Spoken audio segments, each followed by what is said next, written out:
There was a disturbing survey just done recently where convicted child predators in prison were asked a very specific question, and I'm going to call them that just for the sake of not getting censored on this episode. But the question was, what were the reasons in some of their cases where they couldn't complete the act, where they couldn't complete the abuse?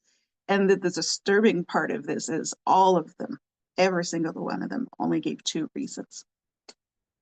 There's two factors why a child predator will not commit the act. And 86% of the times is because the child is offering resistance. The term that was used was non-compliant. The child saw what was coming and they stopped it.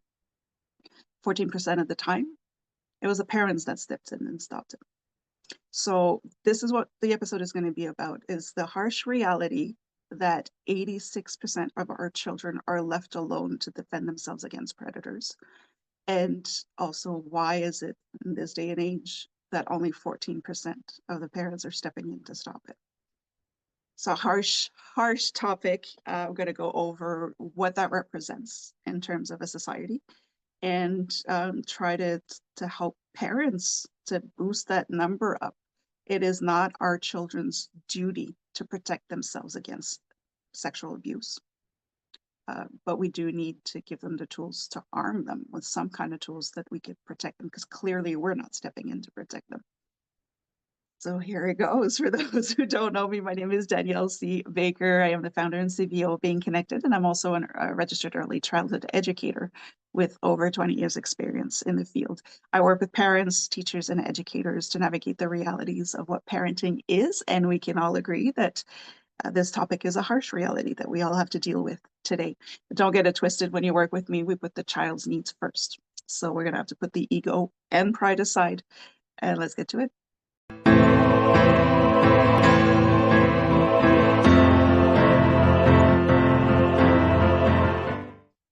Hello, hello, hello. Welcome to the Talk to Danielle podcast. I am your host, Danielle C. Baker. And before we get started, be sure to like, follow, and subscribe to whichever channel you're listening or watching from.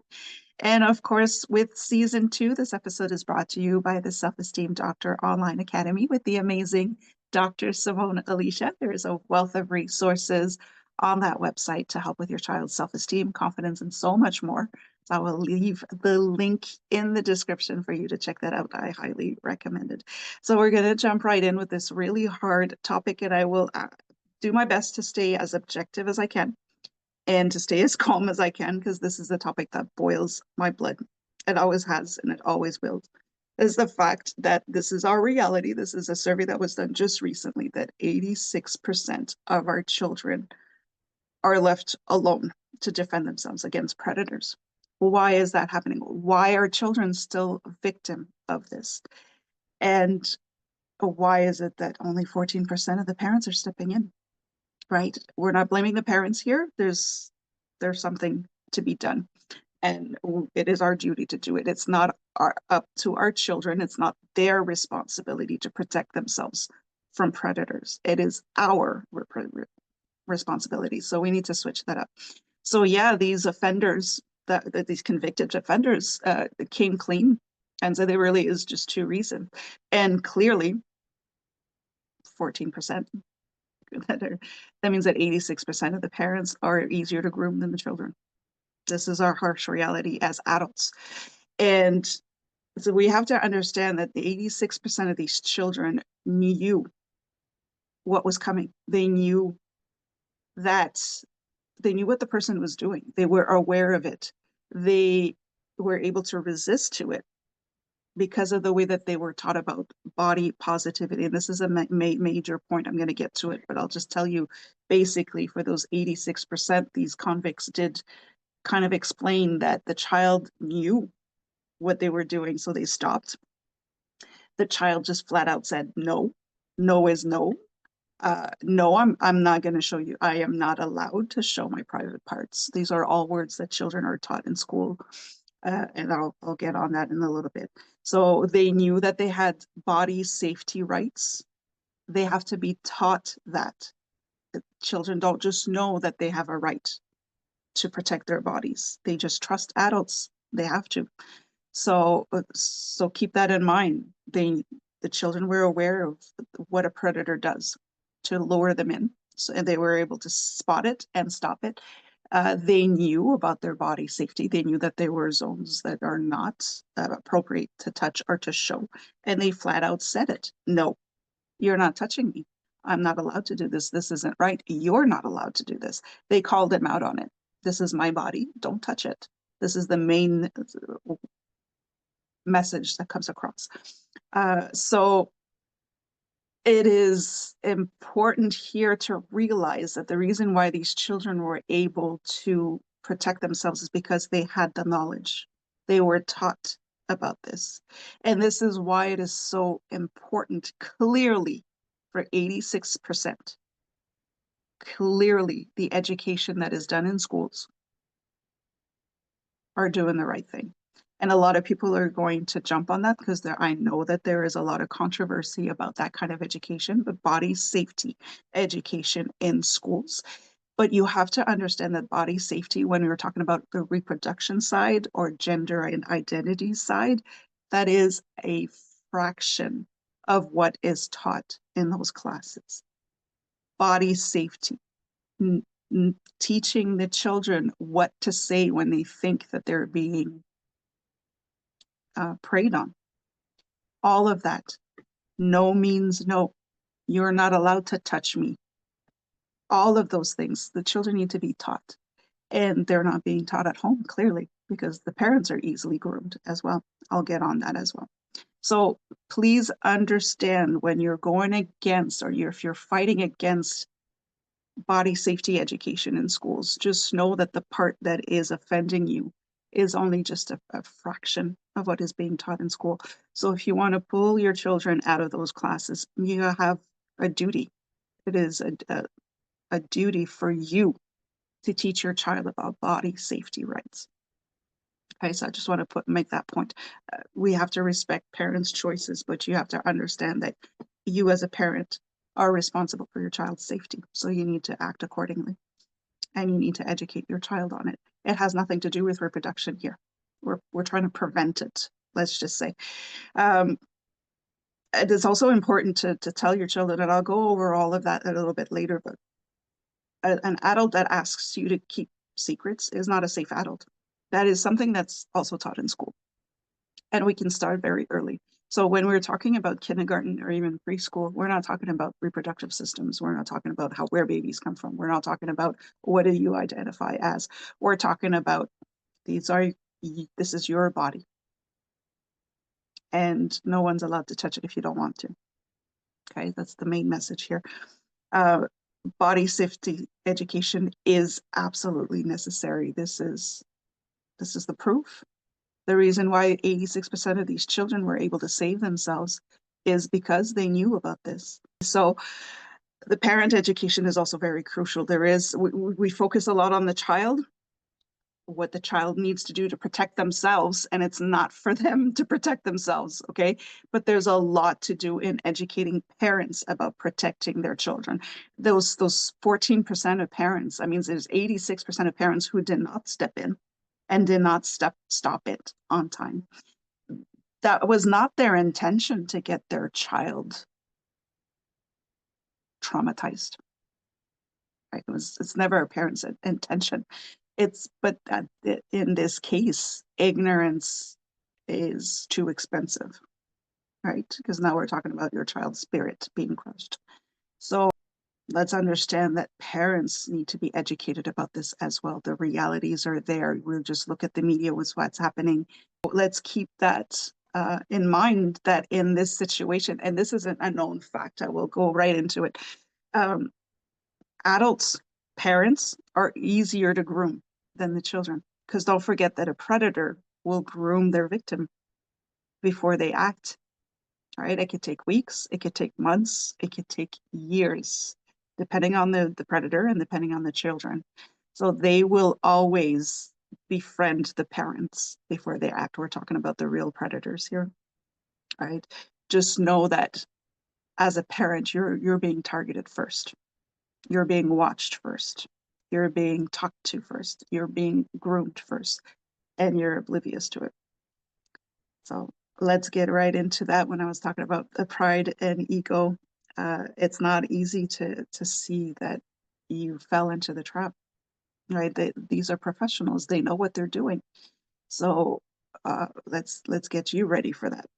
Okay, so it could take years, and this is a known fact in Canada. A predator could approach parents when the child is 3 years old and groom the parents right up until the child reaches the age of 7 or 8, where the parents now completely trust this person and let them go, let their children go with them. And that's where it starts. So just know that it's not just a one-time thing. You're being watched and you're being conditioned for years before your child will get preyed on. So that is the disturbing fact, as well as the fact that it's a really, that's why they're called predators. They will watch you when you don't know that you're being watched in public places. If it's a coach, a minister, a youth pastor. I'm giving examples. I'm not saying that this is the only demographic, but let's understand that children are kind of limited on where they're exposed in publicly. So those are usually the predators, some kind of person that they would normally trust and that clearly their parents trust. So it is important for children to keep getting this education on their body rights, body safety rights, and to know exactly how to stop it, how to recognize the signs of whatever a predator will do. And if you don't know that as a parent, you need to start learning. Okay. You need to teach your child this, what that could look like. First thing you need to know, an adult that asks you to keep secrets is not a safe adult. And I've had conversations with that with aunties and uncles who are like, yeah, but I let my nephew or my niece eat stuff that they're not allowed to eat at home, and we keep it a secret. A kid could be a little harmless to you, but if the parents have made decisions to feed their children a certain way, if you're asking the child to keep a secret, you know it's wrong, and you're teaching the child that a safe adult, because you are safe, it's okay to keep secrets with a safe adult. So you are part of the problem as well. And that's hard. Again, ego and pride aside, as I'm an auntie, I love to spoil my I love to spoil my nephews and nieces. But keeping secrets, what are you teaching the child? Right. So it's very, very important. And we're not saying that every child is going to be preyed on, but most of them are. Yeah, most of them are. So for parents, I'm going to keep this episode very short because I don't want to snowball into some very heavy topics, but uh, little tips to help you. And again, it is your responsibility and your duty to educate yourself on this. So start taking notes and start noticing things so that you're not the reason why your child is being preyed on. Uh, just understand, and mostly now, anybody that works with children is called a vulnerable sector. They do require a criminal check or a police check. Just know that police checks, criminal record checks only means that the person didn't get caught yet. Okay. So keep that in mind as a parent wanting to save your child from living through abuse like that. It is okay to ask questions. And this is where the 14% falls into. The 14% of parents who stopped it, they're the ones who called out the predator. They're the ones who questioned them. They're the ones who put a little bit more pressure on them and said, why do you want to hang out with my child? Right? So ask, police check. Okay, that's nice. That doesn't tell me anything. And I used to tell the employees that I used to work with in daycares, and I used to tell parents that the police check only means that you didn't get caught. So ask questions if something doesn't feel right. Your child will tell you if that person doesn't feel right. They may not say it verbally if they're too young, or they won't know how to say it, or they might be a little too scared to say anything, but non-verbally they will tell you, and you need to know what those non-verbal signs are. How is your child's body reacting, and mental condition reacting to this person? So yeah, the first things first. Don't just think that because somebody has a clear police check or criminal record check that they're safe. Okay, let's get that clear right away. It is never normal for an adult to want to hang out with a child. Okay, you could say all you want.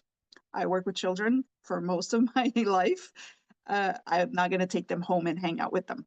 I'm not going to offer to have sleepovers to give you a night off. That's not normal.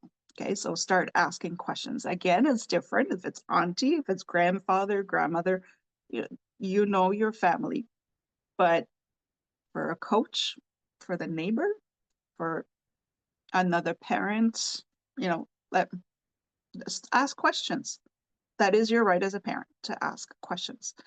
You need to know the symptoms of nonverbal symptoms of what a child is like when they have been a victim already, and you're just handing them back to this predator every single time, or the first signs that they're not comfortable around this. So the body language is they'll kind of retreat. They'll show more anxiety. Some of them will show other signs like a regression. They could have sleep terrors, nightmares. They could start wetting the bed again. They could get very jumpy when you're around them.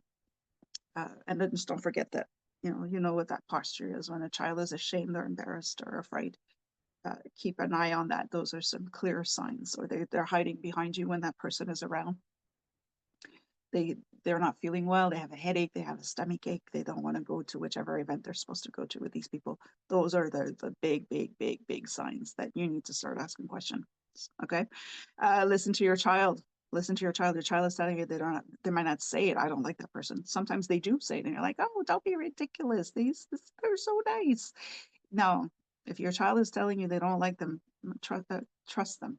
Trust their instinct on that as well. And some people will say, depending on their family situation, they may say, we didn't have a choice. We had to leave them, our children, with them for whatever reason, right? It's sickness, homelessness, all sorts of, addictions, anything like that. But you do have a choice. Okay. Just understand that your temporary situation can leave a permanent mark on your child. So you may feel like you don't have a choice, but ask questions and get some more information. There's a lot more resources out there that can help your child, right? So keep that in mind. I'm going to leave you with that. There is so much more that we could do, but I do invite you to reach out if you want to know some more information on how we can arm you to know more about how your child is being preyed on and how you are being preyed on. You're not the victim, but you're the first target to get to your child. If you have any questions, reach out. If you want more information on my program, reach out. I will get you all the information that you need. And don't forget to like, follow, and subscribe to whichever channel you're listening or watching from. And don't forget to check out the Self-Esteem Doctor Online Academy to get some more resources to help with your child's confidence so that they can stand firm and say no. No means no. I'll leave you with that. Until next time, stay safe, stay awesome, and we'll talk soon.